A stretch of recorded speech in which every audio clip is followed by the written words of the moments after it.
Welcome, our dear viewer, to our reflections for the second Sunday of Lent. Our theme is, it is difficult to give up one's life in love.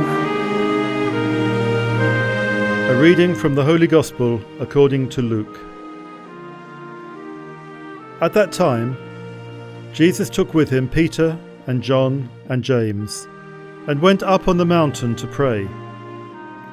And as he was praying, the appearance of his countenance was altered, and his clothing became dazzling white. And behold, two men talked with him, Moses and Elijah, who appeared in glory and spoke of his exodus, which he was to accomplish at Jerusalem. Now Peter and those who were with him were heavy with sleep, but kept awake, and they saw his glory and the two men who stood with him. And as the men were parting from him, Peter said to Jesus, "Master, it is well that we are here. Let us make 3 booths, one for you, and one for Moses, and one for Elijah," not knowing what he said. As he said this, a cloud came and overshadowed them, and they were afraid as they entered the cloud. And a voice came out of the cloud saying, "This is my Son, my chosen. Listen to him." And when the voice had spoken, Jesus was found alone. And they kept silence, and told no one in those days anything of what they had seen. The Gospel of the Lord. St. Luke tells us why Jesus goes up the mountain. He goes there to pray. He gives a lot of time to prayer. Jesus did not know from the beginning what would happen to him during his life. He did not know where his Father would lead him. He found out gradually through the enlightenment he received in prayer. During one such a moment, Jesus sees that he will not save us through a human kind of victory, but rather through defeat. He sees the first signs of this failure in the crowds who were at first enthusiastic about him, but then leave him. Some think he is mad. He sees that his Father wants to lead him along the path of humiliation and failure. As he was praying, his face changed in appearance.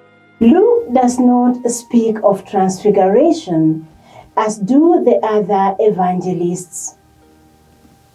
Such splendour is a sign of the glory that comes to those in contact with God. Moses' face became brilliant when he came into contact with the Lord. The light on Jesus' face tells us that in this prayer he understood his Father's plan of the salvation and accepted it. His sacrifice would not be a defeat. It would rather be a step towards his ultimate resurrection and glory. And all the holy books of Israel lead to Jesus. The Old Testament is meaningless without a Jesus.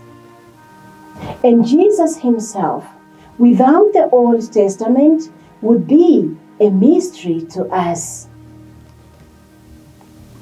Jesus received the light that revealed his mission from the Word of God contained in the Old Testament, where Jesus discovered that the Messiah was not destined for glory, but would suffer much, be humiliated and rejected.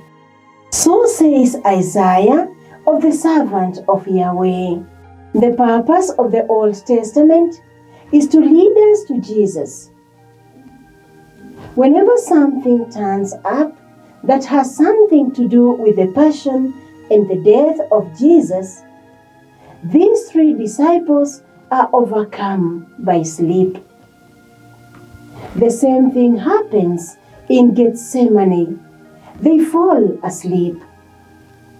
Their sleep has a symbolic meaning.